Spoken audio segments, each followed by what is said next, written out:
उदयपुर गांव में एक आलसी ज्ञानचंद रहा करता था। वह रोज सुबह उठता, पूजा करता, खाना खाता और सो जाया करता, जिसकी वजह से उसकी पत्नी बहुत परेशान रहा करती थी। एक दिन ज्ञानचंद भरी दोपहरी में अपनी झोपड़ी में सो रहा होता है। अरे अरे, अब तो उठ जाइए जी। दैया रे दैया, आखिर कब तक यूं ही सोते रहोगे? सुबह से दोपहर हो गई है जी, उठ जाइए, जाकर अपने खेत देखाइए ना। इस बार की भी अपनी फसल अच्छी नहीं हुई है। हाँ। अरे अरे, क्यों तंग करती हो भाग्यवान? है ये मेरे सोने का समय है। हाँ, मेरा राहु बता रहा है कि अभी बाहर जाना मेरे लिए शुभ नहीं होगा। हाँ, अभी खेत में जाऊंगा तो जरूर कोई अपशगुन होगा। हाँ, तुम एक काम करो भाग्यवान, मेरे लिए भोजन ले आओ, मुझे बहुत भूख लगी है। जाओ जाओ, लेकर आओ भोजन। हाँ। हे भगवान, दैया रे दैया, ये कैसा आलसी पति दिया है मुझे, जिसे बस सोना और खाना ही आता है। थोड़ी देर पहले अभी तो भोजन किया था आपने, और अभी फिर से। हे भगवान, दिन भर में कोई तो काम करते नहीं आप। हाय हाय, किस आदमी के साथ बन गई मैं। दैया रे दैया। ये देखिए जी, मैं आपके लिए भोजन ले आई हूँ, अब तो उठ जाइए ना। अरे वाह वाह, कितनी अच्छी खुशबू है भोजन की। लाओ लाओ भाग्यवान, भोजन दो मुझे। वाह वाह वाह, आज तो तुमने गुड़ का चूरमा भी बनाया है। अरे वाह वाह वाह। अरे वाह भाग्यवान, मजा आ गया। बहुत ही स्वादिष्ट भोजन बनाती हो तुम तो। हाँ, अरे वाह वाह, तुम्हारा तो कोई जवाब ही नहीं है भाग्यवान, बहुत ही मजेदार। हाँ। दैया रे दैया, वो सब तो ठीक है जी, लेकिन अभी आप बाजार से थोड़ा अनाज ले आइए। घर में अनाज खत्म होने को है, ऐसे में मैं क्या भोजन बनाऊंगी? क्या कहा भाग्यवान? अनाज खत्म होने को है? अच्छा अच्छा, ले आऊंगा कल सुबह जाकर। अभी बाहर जाना अपशगुन होगा। हाँ, अभी तो तुम्हारे हाथ का स्वादिष्ट भोजन खाकर मुझे बहुत थकान हो गई है। अभी मैं भाग्यवान ऐसा करता हूँ कि सो जाता हूँ। है अच्छा, मैं सोता हूँ। दैया रे दैया, हे भगवान, आपको तो दिन भर सोने के अलावा कुछ नहीं सूझता। जब देखो तब आलस। मैं बहुत तंग आ गई हूँ आपसे। अगर ऐसे ही चलता रहा तो मैं अपने मायके चली जाऊंगी। हाँ, बताई देती हूँ आपको। अच्छा अच्छा, ठीक है भाग्यवान, बाद में सोचूंगा इस विषय के बारे में। अभी मुझे नींद आ रही है। हाँ, तुम मुझे सोने दो। हाँ। जिसके बाद ज्ञानचंद खर्राटे लेता हुआ सो जाता है। अगली सुबह एक साधु महाराज ज्ञानचंद के घर भिक्षा मांगने आते हैं। अरे कोई है? साधु को भिक्षा दे दो, भिक्षाम देहि। अरे साधु महाराज, क्या चाहिए आपको? बताइए मुझे, मैं अभी लाकर देती हूँ। हाँ। बेटी, मैं काशी यात्रा से लौटा हूँ, मुझे बहुत भूख लगी है। अगर खाने को थोड़ा भोजन मिल जाता तो थोड़ी शांति मिलती बेटी। अरे हाँ हाँ, क्यों नहीं साधु महाराज, आइए आइए, हमारी झोपड़ी में आइए ना, मैं अभी आपके लिए भोजन लेकर आती हूँ। हाँ। अरे क्या हुआ भाग्यवान, क्यों चिल्ला रही हो? अरे मुझे मेरी नींद से जगा दिया तुमने। आखिर किससे बात कर रही हो? अरे दैया रे दैया, उठ गए आप, ये तो चमत्कार ही हो गया। देखिए देखिए, काशी से साधु महाराज आए हैं हमारे द्वार पर। ज्ञानचंद साधु महाराज को देखकर थोड़ा खुश हो जाता है।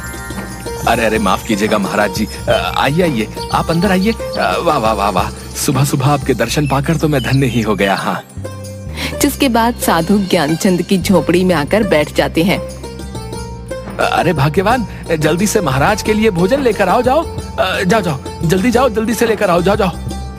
हाँ हाँ, मैं अभी भोजन लेकर आती हूँ। हाँ, साधु महाराज जी के लिए, बस मैं अभी गई, अभी आई। तभी ज्ञानचंद की पत्नी साधु के लिए भोजन से भरी थाली लेकर आती है। ये लीजिए महाराज, आप भोजन कीजिए। हाँ, कीजिए कीजिए, खाकर बताइए मेरे हाथों का भोजन कैसा लगा आपको।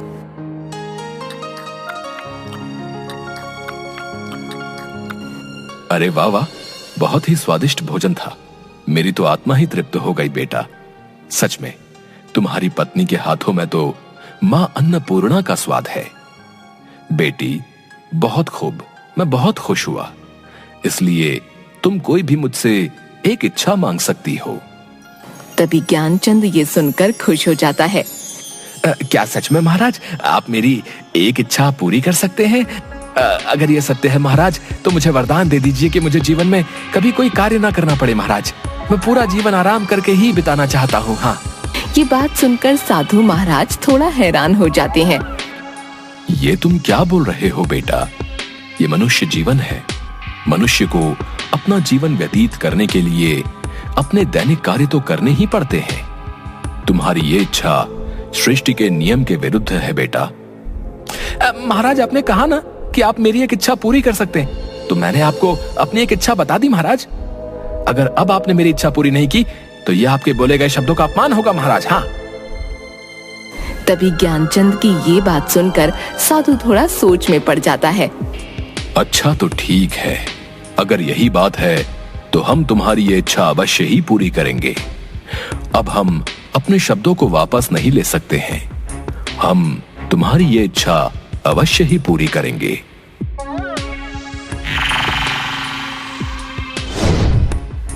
डरो मत, ये जादुई राक्षस है। ये तुम्हारी हर इच्छा पूरी करेगा।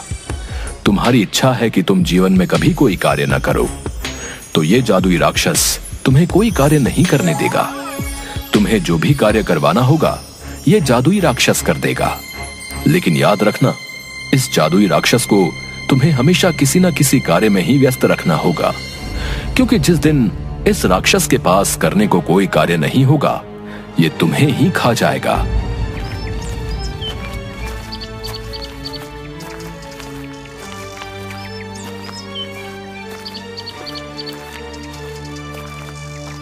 तभी ये बात सुनकर ज्ञानचंद की पत्नी थोड़ा डर जाती है। तैया रे तैया, नहीं नहीं, ये आपने क्या कर दिया जी? अपने आलस में आकर साधु महाराज से कैसी मूर्ख इच्छा मांग ली। मुझे तो आपके लिए बहुत चिंता हो रही है जी। अगर किसी दिन इस भयानक दिखने वाले राक्षस ने आपको ही खा लिया तो मैं क्या करूंगी जी? अरे भाग्यवान, तुम व्यर्थ में ही चिंता कर रही हो। ऐसा कुछ नहीं होगा। अब तुम देखना मैं इस राक्षस से कैसे सारे कार्य करवाता हूँ। हाँ, अब तो मुझे कोई कार्य ही नहीं करना पड़ेगा भाग्यवान है, और तुम्हें भी मुझसे कोई शिकायत नहीं होगी। हाँ। हे मनुष्य, बोलो, मैं तुम्हारा क्या कार्य कर सकता हूँ? क्या आदेश है तुम्हारा?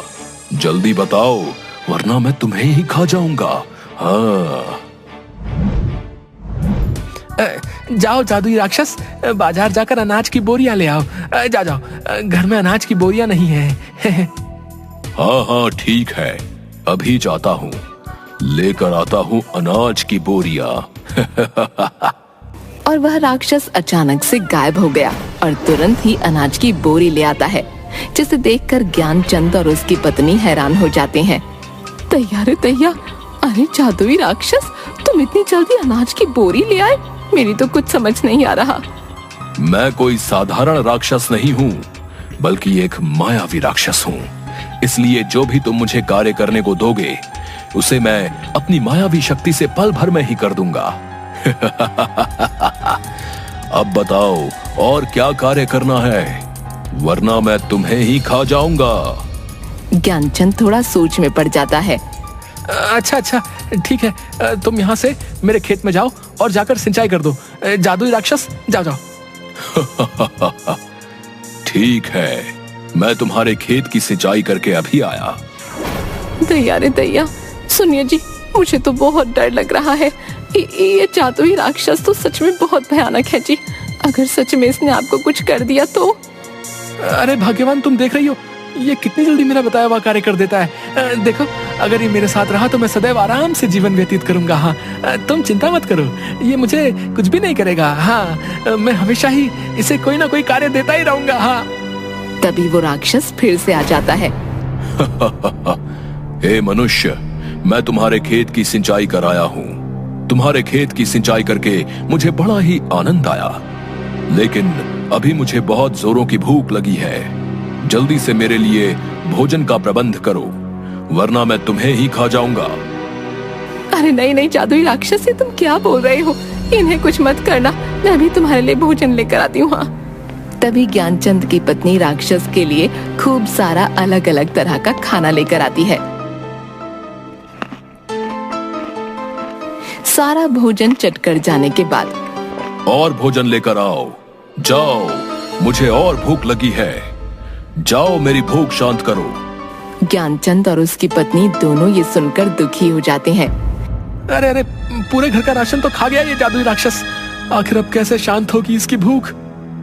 तभी उसकी पत्नी घर के बाहर लगे एक तुलसी के पेड़ के पास जाती है और बहुत बड़े पतीले में, जिसमें खूब सारा दूध रखा होता है, उसमें उन तुलसी के पत्तों को डाल देती है और उस दूध के पतीले को राक्षस के पास लेकर जाती है। ये लो जादुई राक्षस, इस दूध को पी लो, इस दूध से तुम्हारी भूख शांत हो जाएगी। जिसके बाद राक्षस सारा दूध पी जाता है और एक लंबी डकार लेता हुआ, हाँ भाई, अब आया मजा। अब मेरी भूख शांत हो गई है। वाकई ये दूध बहुत ही स्वादिष्ट था। आनंद आ गया। अच्छा बताओ, अब क्या कार्य करना है तुम्हारा? जल्दी बताओ, वरना मैं तुम्हें खा जाऊंगा। अब ज्ञानचंद उसे कोई ना कोई काम बता देता और राक्षस झट से कर देता। लेकिन एक दिन ऐसा आया जब ज्ञानचंद के पास उस जादुई राक्षस को बताने के लिए कोई काम नहीं था। ऐसे में ज्ञानचंद बहुत दुखी हो गया। अरे भाग्यवान, ये मैंने क्या आफत अपने गले में डाल ली है। उस राक्षस को मैं जो भी काम देता हूँ वो राक्षस उसे बहुत शीघ्र ही कर लेता है। आज तो मेरे पास उसे देने के लिए कोई काम भी नहीं बचा। अब ऐसे में तुम ही बताओ मैं क्या करूं। लगता है आज तो मुझे वो राक्षस खा ही जाएगा। हाय भाग्यवान, अब मैं क्या करूंगा? अब तो मैं तुम्हें छोड़कर उस राक्षस के पेट में जाने वाला हूँ। हाय हाय हाय। दैया रे दैया, आप चुप हो जाइए जी। मैंने आपसे कहा था वो जादुई राक्षस बहुत भयानक है, लेकिन आप चिंता मत कीजिए। मैं उस जादुई राक्षस को आपको कुछ नहीं करने दूंगी। हाँ, लेकिन आपको भी मुझसे वादा करना होगा। आज के बाद आप अपने सारे काम खुद ही करेंगे। हाँ। अरे हाँ हाँ भाग्यवान, मैं वादा करता हूँ आज से अपने सारे कार्य स्वयं ही करूंगा। हाँ, लेकिन तुम मुझे उस राक्षस का भोजन बनने से बचा लो भाग्यवान। अच्छा ठीक है। अब आप देखना मैं उस राक्षस को आज कितना महत्वपूर्ण कार्य देती हूँ, जिसे वो जादुई राक्षस कभी पूरा नहीं कर पाएगा।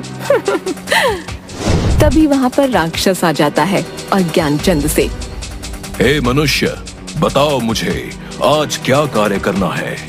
जल्दी बताओ, वरना मैं तुम्हें ही खा जाऊंगा। अरे दैया, ओ जादुई राक्षस, आज मैं तुझे काम देती हूँ। मेरी झोपड़ी के पीछे एक मोती नाम का मेरा प्यारा कुत्ता रहता है। तुम जाओ और उस मोती की दुम को सीधा कर दो। जब तक उस मोती की दुम सीधी नहीं हो जाती तुम यहाँ वापस मत आना। हाँ। अच्छा ठीक है, मैं अभी जाता हूँ और उस मोती कुत्ते की दुम को सीधी करके अभी आता हूँ। अरे भाग्यवान, ये क्या काम दिया तुमने उस जादुई राक्षस को? तुम देखना, वो अभी मोती की दुम सीधी करके आता ही होगा। हाँ, अब तो वो मुझे खा ही जाएगा। हाँ। दैया, आप भी ना बिल्कुल मूर्ख ही हैं। अरे भला कुत्ते की भी दुम कभी सीधी होती है? वो जादुई राक्षस मोती की दुम को कभी सीधा नहीं कर पाएगा। हाँ, और ना वापस यहाँ लौट कर आएगा। अरे वाह वाह वाह भाग्यवान, ये तो मैंने सोचा ही नहीं। अरे भाई वाह वाह, मान गया तुम्हें।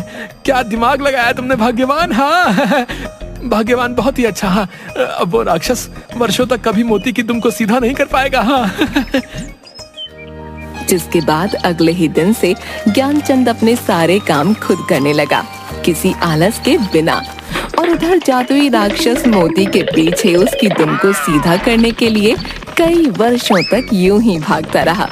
न तो वह कभी मोती की दुम को सीधा कर पाया और न लौटकर ज्ञानचंद के पास आ पाया।